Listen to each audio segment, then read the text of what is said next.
Hi friends, YouTube ಚಾನಲ್ಗೆ ಸ್ವಾಗತ. Bhagyalakshmi serial ಇವತ್ತಿನ ಸಂಜೆಯಲ್ಲಿ ಏನು ಕತೆ ಅನ್ನೋದನ್ನು ಈಗಲೇ ನೋಡೋಣ.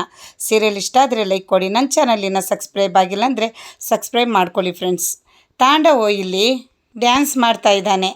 ಶ್ರೇಷ್ಠ ಹೇಳ್ತಿದ್ದಾಳೆ, ತಾಂಡವ್ ಏನು ಮಾಡ್ತಾ ಇದೀಯಾ ನೀನು ಅಂತ. ಸುಸ್ತಾಗೋ ತನಕ ಕುಣಿತಾ ಇದ್ದಾನೆ. ಶ್ರೇಷ್ಠ ಹೇಳ್ತಿದ್ದಾಳೆ, ತಾಂಡವ್ ನಿನ್ನೆದೆ ಮೇಲೆ ನೀನೇ ಕಲ್ಲು ಹೇಳ್ಕೊತಿದ್ಯಾ ಅಂತ. ತಾಂಡವ್ ಪ್ಲೀಸ್ ನನ್ನ ಮಾತು ಕೇಳು, ಒಂದ್ಸಲಿ ಕೆಲಸ ಕಳ್ಕೊಂಡು ಎಷ್ಟು ಒದ್ದಾಡಿದೆ ತಾನೇ, ಎಷ್ಟು ಒದ್ದಾಡಿದ್ಯಾ, ಎಷ್ಟು ಅವಮಾನ ಪಟ್ಟಿದ್ಯಾ ಅಂತ ಹೇಳ್ತಾಳೆ ಶ್ರೇಷ್ಠ. ನಾನು ಎಷ್ಟು ಅವಮಾನ ಪಟ್ಟಿದ್ದೀನಿ ನಿನ್ಕಿಂತ ಚೆನ್ನಾಗಿ ನನಗೆ ಗೊತ್ತು, ಆದರೆ ಡೋಂಟ್ ಕೇರ್. ಇಷ್ಟಕ್ಕೂ ನನ್ನ ಹತ್ರ ಟ್ಯಾಲೆಂಟ್ ಇಲ್ಲ ಅಂತ ಏನಿಲ್ಲ ಅಲ್ಲ, ಎಷ್ಟು ಕೆಪಾಸಿಟಿ ಇದೆ ಗೊತ್ತಾ ನನಗೆ. ಈ ಕೆಲಸಕ್ಕಿಂತ ಅದರ ಅಪ್ಪನಂಥ ಕೆಲಸ ಸಿಗುತ್ತೆ ನನಗೆ ಅಂತ ಹೇಳಿ ತಾಂಡವ್ ಹೇಳ್ತಾನೆ. ತಾಂಡವ್ ನೀನು ಹೇಳ್ದಷ್ಟು ಈಸಿ ಅಲ್ಲ ಕಣೋ, ಇನ್ನೂ ಕಾಲ ಮಿಂಚಿಲ್ಲ, ನಾನು ಬಾಸ್ ಹತ್ರ ಮಾತಾಡ್ತೀನಿ ಅಂತೇಳಿ ಶ್ರೇಷ್ಠ ಹೇಳ್ತಿದ್ದಾಳೆ. ಸ್ವಲ್ಪ ದಿನದಲ್ಲಿ ಎಲ್ಲ ಸರಿ ಹೋಗುತ್ತೆ ಅಂತಾಳೆ ಶ್ರೇಷ್ಠ. ಆದರೆ ತಾಂಡವ್ ಹೇಳ್ತಾನೆ, ಶ್ರೇಷ್ಠ ಸಮಾಧಾನವಾಗಿ ಇಷ್ಟೊತ್ತು ಹೇಳಿದ್ದೀನಿ ನಿನಗೆ ಅಂತ. ನನಗೆ ಇಲ್ಲಿ ಕೆಲಸ ಮಾಡೋಕ್ಕೆ ಇಷ್ಟ ಇಲ್ಲ, ಅದಕ್ಕಿಂತ ಹೆಚ್ಚಾಗಿ ನನಗೆ ಮರ್ಯಾದೆನೇ ಮುಖ್ಯ ಅಂತಾನೆ. ಹಾಗಲ್ಲ ತಾಂಡವ್ ಅಂತಾಳೆ ಶ್ರೇಷ್ಠ, ನೀನು ಕೆಲಸ ಬಿಟ್ಟರೆ ನನಗೆ ಇನ್ನೂ ಖುಷಿಯಾಗುತ್ತೆ, ಇನ್ನೂ ಖುಷಿಯಾಗಿರ್ತೀನಿ ಅಂತಾನೆ. ಕೆಲಸ ಬಿಟ್ಟು ಬೇಗ ಮನೆಗೆ ಬಾ, ನಿನ್ಗೆ ಒಳ್ಳೆ ಡಿನ್ನರ್ಗೆ ಕರ್ಕೊಂಡೋಗ್ತೀನಿ ನಾನು ಅಂತಾನೆ ತಾಂಡವ್. ಶ್ರೇಷ್ಠಗೆ ಇಷ್ಟ ಇರಲ್ಲ ಕೆಲಸ ಬಿಡೋದು. ತಾಂಡವ್ ತುಂಬಾ ಬಲವಂತ ಮಾಡ್ತಿದ್ದಾನೆ. ಕೆಲಸ ಬಿಡ್ತಾಳ ನೋಡೋಣ. ತಾಂಡವ್ ಅಷ್ಟು ಹೇಳ್ಬಿಟ್ಟು ಹೊರಡ್ತಾನೆ.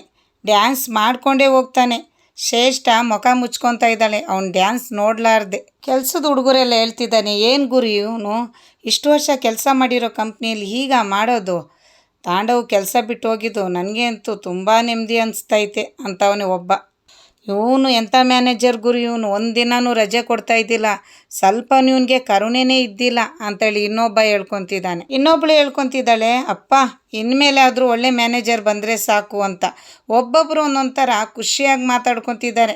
ಶ್ರೇಷ್ಠ ನೋಡ್ತಿದ್ದಾಳೆ. ಗೌರವ ಹೇಳ್ತಾ ಇದ್ದೇನೆ, ಏನು ಬಾಸ್ ಇದು, ಇಲ್ಲಿ ಆಫೀಸಲ್ಲಿ ಕೆಲಸ ಮಾಡೋ ಜಾಗದಲ್ಲಿ ಒಂದು ಮರ್ಯಾದೆ ಅನ್ನೋದಿದೆ, ಈ ಥರ ನಾವು ಬಿಹೇವ್ ಮಾಡೋದು ಅಂತ. ಆವಾಗ ಬಾಸ್ ಹೇಳ್ತಿದ್ದಾನೆ, ತಾಂಡವನಿಂದ ಎದುರು ನೋಡ್ತಾ ಇದೆಯಾ ಅಂತ. ಅಪ್ಪ ಮೊನ್ನೆ ಬೇಡ ಅಂತ ಬಿಟ್ಟು ಬಂದವರು, ಅವ್ರಿಗೆ ಗೌರವ ಕೊಡಲಿಲ್ದವರು ನನಗೆ ಗೌರವ ಕೊಡ್ತಾರ ಅಂತ ಬಾಸು ಗೌರವನ ಹತ್ರ ಹೇಳ್ತಾ ಇದ್ದಾರೆ.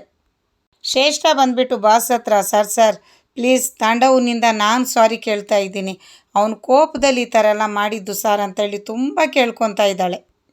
ಮಾತನ್ನ ಮನಸ್ಸಿಗೆ ಹಾಕ್ಕೋಬೇಡಿ, ಏನು ಕೋಪದಲ್ಲಿ ಹೇಳ್ಬಿಟ್ಟಿದ್ದಾನೆ ಅಂತಾಳೆ.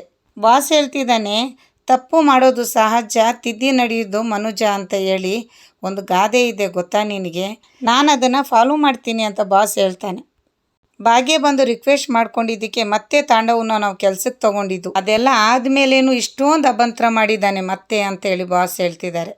ಸರ್ ನಾನು ಹೇಳಿದ್ನಲ್ಲ, ಅವ್ನಿಗೆ ಏನು ಕೋಪದಲ್ಲಿ ಆ ಥರ ಎಲ್ಲ ಮಾಡಿದ್ದು ಅಂತ. ಇಷ್ಟಕ್ಕೆಲ್ಲ ಕಾರಣ ಈ ಗೌರವ್ ಮತ್ತು ಈ ಸುರೇಶೇ ಕಾರಣ ಅಂತ ಹೇಳ್ತಾಳೆ. ನಾವೇನು ಮಾಡಿದ್ವಿ ಶ್ರೇಷ್ಠ ಮೇಡಮ್ ಅಂತ ಕೇಳ್ತಾರೆ. ಆವಾಗ ಏನು ಮಾಡಿದ್ರಾ, ಯಾವಾಗ ನೋಡಿದ್ರೂ ಭಾಗ್ಯ ಕೊಡಿಸಿದ್ದು ಕೆಲಸ ಅಂತ ನೀವೇ ತಾನೇ ಹೇಳಿದ್ದು ಅಂತ ಹೇಳ್ತಾಳೆ ಶ್ರೇಷ್ಠ. ಭಾಗ್ಯ ಮೇಡಮ್ ಕೊಡಿಸಿರೋ ಭಿಕ್ಷೆ ಇದು ನಿಮಗೆ ಈ ಕೆಲಸ ಅಂತ ಹೇಳ್ತಾನೆ ಇದ್ರಲ್ಲ ನಿನ್ನೆ ಎಲ್ಲ ಅಂತ ಹೇಳ್ತಾಳೆ. ಇವತ್ತು ತಾಂಡವ್ ಈ ಥರ ಎಲ್ಲ ಆಡೋದಕ್ಕೆ ಕಾರಣ ನೀವೇ ತಾನೇ ಅಂತ ಹೇಳ್ಬಿಟ್ಟು ಶ್ರೇಷ್ಠ ಹೇಳ್ತಿದ್ದಾಳೆ. ಬಾಸ್ ಹೇಳ್ತಿದ್ದಾರೆ, ಅಲ್ಲ ಶ್ರೇಷ್ಠ ಅವ್ರು ಏನು ತಪ್ಪಾಗಿ ಮಾತಾಡಿದ್ದಾರೆ ಅಂತೇಳಿ ನೀನು ಇಷ್ಟೆಲ್ಲ ಆಡ್ತಿದ್ಯಾ ಅಂತ. ಯಾರಿಗೇ ಆಗಲಿ ಸರ್, ಬೇರೆಯವ್ರು ಕೊಟ್ಟಿರೋ ಭಿಕ್ಷೆ ಅಂತ ಹೇಳಿದರೆ ಎಂಥವ್ರಿಗೂ ಕೋಪ ಬರಲ್ವಾ ಸರ್. ಪ್ಲೀಸ್ ಸರ್, ಅವ್ರು ಏನು ಮಾಡಿದ್ರು ಏನೇ ಮಾತಾಡಿದ್ರು ನೀವು ತಲೆಯಲ್ಲಿ ಇಟ್ಕೋಬೇಡಿ ಸರ್, ನಾನು ಅವನ ಪರವಾಗಿ ಸಾರಿ ಕೇಳ್ತೀನಿ ಅಂತೇಳಿ ಶ್ರೇಷ್ಠ ಕೇಳ್ಕೊತಾಳೆ. ಖಂಡಿತವಾಗ್ಲೂ ಮನಸ್ಸಲ್ಲಿ ತಲೆಯಲ್ಲಿ ಇಟ್ಕೊತೀನಿ ನಾನು. ಈ ಥರ ಕೋಪ ಇರೋರು ನನ್ನ ಆಫೀಸಲ್ಲಿ ಬೇಡ. ಇಷ್ಟ ಇದ್ದರೆ ನೀನು ಮಾಡ್ಬೋದು, ಇಲ್ಲಾಂದರೆ ನೀನು ಹೋಗ್ಬೋದು ಅಂತೇಳ್ಬಿಟ್ಟು ಬಾಸು ಶ್ರೇಷ್ಠಾಗಿ ಹೇಳ್ಬಿಡ್ತಾರೆ. ಬಾಸು ಭಾಗ್ಯಗೆ ಫೋನ್ ಮಾಡಿ ಆಫೀಸಲ್ಲಿ ನಡೆದಿರೋ ವಿಷಯ ಎಲ್ಲ ಹೇಳ್ತಾ ಇದ್ದಾನೆ. ನೋಡಮ್ಮ ಈ ಥರ ಎಲ್ಲ ಮಾಡಿಬಿಟ್ಟು ನನಗೆ ಅವಮಾನ ಮಾಡಿ ಕೆಲಸ ಬಿಟ್ಬಿಟ್ಟು ಹೋಗಿದ್ದಾನೆ ಅಂತ. ಅವನೇನೆಲ್ಲ ಮಾತಾಡ್ದ ಬಾಸ್ ಮುಂದೆ ಅದೆಲ್ಲ ಬಿಡಿಸಿ ಹೇಳ್ತಾರೆ ಫೋನಲ್ಲಿ. ಭಾಗ್ಯಗೂ ಬೇಜಾರಾಗಿಬಿಡುತ್ತೆ. ಸರ್ ಸ್ವಲ್ಪ ಹೊತ್ತಲ್ಲಿ ಬಂದು ನಿಮ್ಮನ್ನು ಕಾಣ್ತೀನಿ ನಾನು ಅಂತ ಹೇಳ್ತಾರೆ. ಸಾರಿ ಕೂಡ ಕೇಳ್ಕೊತಾಳೆ, ನನ್ನಿಂದ ನಿಮ್ಗೆ ಅವಮಾನ ಆಯಿತು ಅಂತ. ಸಾರಿ ಕೇಳಬೇಕು ಅಂತೇಳ್ಬಿಟ್ಟು ನಾನು ಫೋನ್ ಮಾಡಿಲ್ಲ ಭಾಗ್ಯ, ಇಲ್ಲಿ ಏನು ನಡೀತೋ ಅದನ್ನು ನಾನು ನಿನಗೆ ತಿಳಿಸಿದ್ದೀನಿ ಅಷ್ಟೇ. ಈ ಥರ ಎಲ್ಲ ಮಾಡ್ದೆ, ನೆಕ್ಸ್ಟ್ ಅವನಿಗೆ ಯಾವುದೇ ಕಾರಣಕ್ಕೂ ನೀನು ಹೆಲ್ಪ್ ಮಾಡಬೇಡ ಭಾಗ್ಯ ಅಂತ ಹೇಳ್ಬಿಟ್ಟು ಬಾಸು ಭಾಗ್ಯಗೆ ಹೇಳ್ತಾರೆ. ಸರಿ ಸರ್ ಆಯಿತು ಅಂತ ಕಟ್ ಮಾಡ್ತಾಳೆ. ಅದನ್ನು ಫೋನ್ಗೆ ಸ್ಪೀಕರ್ ಕೊಟ್ಕೊಂಡು ಭಾಗ್ಯ ಮತ್ತು ಕುಸುಮ ಇಬ್ಬರೂ ಕೇಳಿಸ್ಕೊತಾ ಇರ್ತಾರೆ. ಕುಸುಮ ಅವ್ರು ಕೇಳ್ತಾ ಇದ್ದಾರೆ, ಏನೇ ಭಾಗ್ಯ ತಾಂಡವ್ ಕೆಲಸ ಬಿಟ್ಬಿಟ್ನ ಅಂತ. ಕೆಲಸ ಬಿಟ್ಟೆ, ಅಂತೇಳಿ ತಾಂಡವು ಬಂದೇ ಬಿಡ್ತಾನೆ ಅವ್ರ ಮನೆ ಬಾಗಿಲಲ್ಲಿ. ಭಾಗ್ಯಗೆ ಹೇಳ್ತಿದ್ದಾನೆ, ನೀನು ಕೊಟ್ಟಿರೋ ಭಿಕ್ಷೆ ನನಗೆ ಬೇಡ, ನೀ ಕನಿಕಾರದಿಂದ ನನಗೆ ಕೊಡಿಸಿದ ಕೆಲಸ ನನಗೆ ಬೇಡ ಅಂತ ಬಿಟ್ಟು ಬಂದಿದ್ದೀನಿ. ಇವಾಗ ನಾನೇ ಓನಾಗಿ ಮಾಡ್ತೀನಿ, ಒಳ್ಳೆ ಕೆಲಸ ಅಂತ ಹೇಳ್ಬಿಟ್ಟು ಹೇಳ್ತಾನೆ. ಆವಾಗ ಅವ್ರ ತಾಯಿ ಹೇಳ್ತಾರೆ, ಕುಸುಮ ಹೇಳ್ತಿದ್ದಾರೆ, ಒಂದ್ಸಲಿ ಕೆಲಸ ಬಿಟ್ಬಿಟ್ಟು ಒದ್ದಾಡಿದ್ದು ಸಾಕಾಗಿಲ್ವಾ, ಈಗ ಮತ್ತೇನಾ? ಪೂಜಾ ಹೇಳ್ತಿದ್ದಾಳೆ, ಪಾಪ ಅತ್ತೆ ಎಷ್ಟೋ ಒದ್ದಾಡಿ ಕೊರಗಿದ್ರು, ಕೊನೆಗೆ ನಮ್ಮ ಅಕ್ಕನೇ ಭಿಕ್ಷೆ ಹಾಕ್ಬೇಕಾಯ್ತು ಅಂತ. ಪೂಜಾ ಏನು ಮಾತದು ಅಂತೇಳಿ ಭಾಗ್ಯ ಹೇಳ್ತಿದ್ದಾಳೆ. ಸಾಕು ನಿಲ್ಲಿಸ್ರೆ ನಿಮ್ಮ ಅಕ್ಕ ತಂಗಿ ನಾಟಕನ, ಯಾವಾಗೂ ನಾಟಕ ಮಾಡ್ತಾ ಇದ್ದೀರಾ. ಇವಳು ಒಂದು ಕೊಂಕು ಮಾತಾಡೋದಂತೆ, ಇವಳು ಅದನ್ನು ಸ್ಟಾಪ್ ಮಾಡೋದಂತೆ. ಈ ನಾಟಕ ನೋಡಿ ನೋಡಿ ಸಾಕಾಗ್ಬಿಟ್ಟಿದೆ, ಬೋರ್ ಆಗಿಬಿಟ್ಟಿದೆ ನನಗೆ ಅಂತಾನೆ ತಾಂಡವು. ಪೂಜಾ ಏನಂತಿದೆ, ನಿಮ್ಮ ಅಕ್ಕ ಕೊಟ್ಟಿದ್ದ ಭಿಕ್ಷೆನಾ? ಆ ಭಿಕ್ಷೆ ಬೇಡ ಅಂತೇಳಿ ಬಿಟ್ಟು ಬಂದಿದ್ದೀನಿ ನಾನು ಮನ್ಸು ಮಾಡಿದರೆ ಸ್ವಲ್ಪ ದಿನದಲ್ಲಿ ನಂದೇ ಓನ್ ಬಿಸ್ನೆಸ್ ಸ್ಟಾರ್ಟ್ ಮಾಡಿಬಿಡ್ತೀನಿ, ಸ್ವಲ್ಪ ದಿನ ಅಷ್ಟೇ, ಎಲ್ಲರಿಗಿನ್ನ ಟಾಪಲ್ಲಿರ್ತೀನಿ ಅಂತೇಳಿ ತಾಂಡವ್ ಹೇಳುವಾಗ ಸುಂದ್ರಿ ಜೋರಾಗಿ ನಗಿತಾಳೆ. ಆವಾಗ ತಾಂಡವು ಸುಂದ್ರಿಗೆ ಏನು ಜೋಕಾ ಅಂತ ಕೇಳ್ತಾವಳೆ.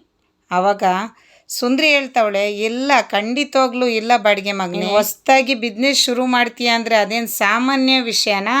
ದೊಡ್ಡ ಬಿಸ್ನೆಸ್ ಮ್ಯಾನ್ ಆಗ್ತೀಯಾ, ನಾವೆಲ್ಲರೂ ಬಂದು ಆಟೋಗ್ರಾಫ್ ತೊಗೋಬೇಕು ತಾನೇ ನಿನ್ನ ಹತ್ರ, ಅವಾಗೂ ನೀನು ನಮ್ಮ ಕೈಗೆ ಸಿಕ್ಕಿಲ್ಲ ಅಂದರೆ ಅದಕ್ಕೆ ಇವಾಗಲೇ ಆಟೋಗ್ರಾಫ್ ತೊಗೊಂಡ್ಬಿಡ್ತೀವಿ ಅಂತೇಳಿ ಸುಂದ್ರಿ ಹೇಳ್ತಾಳೆ. ಅಲ್ಲ, ಒಂದ್ಸಲಿ ಕೆಲಸ ಕಳ್ಕೊಂಡು ಅಲ್ದಾಡ್ತಾ ಇದ್ದೆ, ಈಗ ನೋಡಿದ್ರೆ ಅಲ್ಲೂ ಕೆಲಸ ಬಿಟ್ಬಿಟ್ಟು ಬಂದು ನಿಂತಿದ್ಯಾ, ಅಲ್ಲಿ ಕೆಲಸ ಮಾಡ್ತಿರೋ ಜಾಗದಲ್ಲಿ ಉಗ್ದು ಉಪ್ಪಿನಕಾಯಿ ಹಾಕಿದ್ರಲ್ಲ ನಿನಗೆ ಅಂತೇಳಿ ಸುಂದ್ರಿ ಗೇಲಿ ಮಾಡ್ತಿರುವಾಗ ತಾಂಡವು, ಇಲ್ಲಿ ಇದ್ದು ಬಿಟ್ಟು ಊಟ ತಿಂತಾ ಇದೆಯಾ, ನನ್ನನ್ನೇ ನೀನು ಗೇಲಿ ಮಾಡ್ತಿದ್ಯಾ ಅಂತೇಳ್ಬಿಟ್ಟು ಬೈತಾನೆ.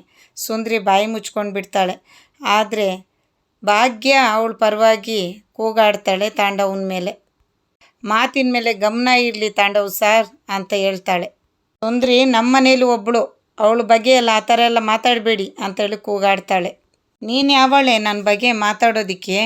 4 ಅನ್ನಕ್ಕೋಸ್ಕರ ಬಿಟ್ಟಿಗೆ ಬಿದ್ದಿರೋಳು ನೀನು, ಇಲ್ಲಿ ನನ್ನ ಬಗ್ಗೆ ಮಾತಾಡೋಕೆ ಬರಬೇಡ ಅಂತ ಹೇಳ್ಬಿಟ್ಟು ತಾಂಡವ ಅವಳಿಗೆ ಬೈದಾಡ್ತಾನೆ. ಏನು ಮಾತಾಡ್ತಿದ್ದೀರೋ ಗೊತ್ತಾ ನಿಮಗೆ ಅಂತೇಳಿ ಭಾಗ್ಯ ಹೇಳ್ತಿದ್ರೆ, ನಿಂತ್ಕೊಳ್ಳೆ ಕಂಡಿದ್ದೀನಿ ಅಂತೇಳಿ ತಾಂಡವ ಹೇಳ್ತಾ ಇದ್ದಾನೆ. ಅಪ್ಪ ನೋಡಿದ್ರೆ ಬಂದಿದ್ದ ಕೆಲಸ ಆಗೋಯ್ತಲ್ಲ, ಈಗ ಇಲ್ಲಿಂದ ಹೋಗ್ಬಿಡು ತಾಂಡವು ಅಂತ ಹೇಳ್ತಾನೆ. ಮನೆ ಮಂದಿಯವ್ರ ಹತ್ರ ಎಲ್ಲ ತಾಂಡವು ಉಗಿಸ್ಕೊಂಡೇ ಹೋಯ್ತಾ ಇದ್ದಾನೆ. ತಾನೇ ಬಂದ ಬೈಸ್ಕೊಂಡು ಹೋಗ್ತಾ ಇದ್ದಾನೆ. ಇಲ್ಲಿ ಭಾಗ್ಯನ ನೋಡಿ ಹೇಳ್ತಿದ್ದಾನೆ, ಒಂದಿನ ನೀನೇ ನನ್ನ ಹತ್ರ ಬಂದು ನನ್ನ ಕಾಲು ಹಿಡ್ಕೊಂಡು ನನಗೆ ಸಹಾಯ ಮಾಡಿ ಅಂತ ಹೇಳ್ತೀಯಾ ಅಂತ. ಆವಾಗ ತಾಂಡವ್ ಸಾರ್, ನಿಮ್ಮಷ್ಟಿಗೆ ನೀವು ಹೇಳ್ಬಿಟ್ಟು ಹೋಗ್ತಾಯಿದ್ರೆ ಹೇಗೆ, ಇಲ್ಲಿ ನಮ್ಮ ಮಾತನ್ನು ಸ್ವಲ್ಪ ಕೇಳಿಸ್ಕೊಳ್ಳಿ ಅಂತ ಹೇಳ್ತಿದ್ದಾಳೆ ಭಾಗ್ಯ ತಾಂಡವ್ಗೆ. ಅದು ಕನಸು ಅಂತ ಹೇಳಿ ಮರ್ತುಬಿಡಿ, ಎಂಥ ಸಂದರ್ಭದಲ್ಲೂ ನಾನು ನಿಮ್ಮ ಹತ್ರ ಕಾಲು ಹಿಡ್ಕೊಂಡು ಬರೋಲ್ಲ ಅಂತ ಹೇಳ್ಬಿಟ್ಟು ಭಾಗ್ಯ ಹೇಳ್ತಾಳೆ. ಈ ಭಾಗ್ಯ ಆ ಕೆಲಸ ಖಂಡಿತ ಮಾಡಲ್ಲ ಅಂತ ಹೇಳ್ತಾಳೆ. ಕಿಶನ್ ಫುಲ್ ತಲೆ ಕೆಡಿಸ್ಕೊಂಡ್ಬಿಟ್ಟಿದ್ದಾನೆ. ಸೀರಿಯಸ್ ಆಗಿ ಅಣ್ಣನ ಹತ್ರ ಮಾತಾಡಲೇಬೇಕು. ಇಲ್ಲಿ ನೋಡಿದರೆ ಅಣ್ಣ ಮದುವೆ ಆಗೋದಕ್ಕೆ ಒಪ್ಕೊಳ್ಳಲ್ಲ ಅಂತಾನೆ, ಅಲ್ಲಿ ನೋಡಿದ್ರೆ ಪೂಜಾ ಮನೆಯಲ್ಲಿ ನಂಬಿದ್ದಾರೆ, ಮತ್ತೆ ಆದಿ ಮದುವೆಗೆ ನಾನು ಒಪ್ಕೊಳ್ಳಲ್ಲ ಅಂತಲೇ ಹೇಳ್ತಾನೆ. ಕಿಶನ್ಗೂ ಆದಿಗೂ ಮಾತು ಬೆಳೀತಾ ಇರುತ್ತೆ. ಕಿಶನು ಪೂಜಾ ಮನೆಯವ್ರನ್ನ ಬಿಟ್ಕೊಡ್ತಾ ಇಲ್ಲ, ಆದಿ ಮದುವೆ ಆಗೋಗಿ ಬಿಡಲ್ಲ ಅಂತಾನೆ. ಆದಿ ಕಿಶನ್ನ ಎಳ್ಕೊಂಡು ಬಂದು ಸೂಟ್ ಕೇಸಲ್ಲಿ ಇರೋ ಅಂಥ ಒಂದು ಕಾರ್ಡ್ ತೆಗೆದುಬಿಟ್ಟು ಕಿಶನ್ ಕೈಗೆ ಕೊಡ್ತಾನೆ. ಅದೇನು ಸೀಕ್ರೆಟ್ ಅಂತ ಹೇಳಿ ನಾಳೆ ಸಂಚಿಕೆಯಲ್ಲಿ ನೋಡೋಣ. ಇವತ್ತಿನ ಕತೆ ಮುಗೀತು. ನಾಳೆ ಹೊಸ ಕತೆ ಒಂದಿಗೆ ಸಿಗ್ತೀನಿ. ಬಾಯ್.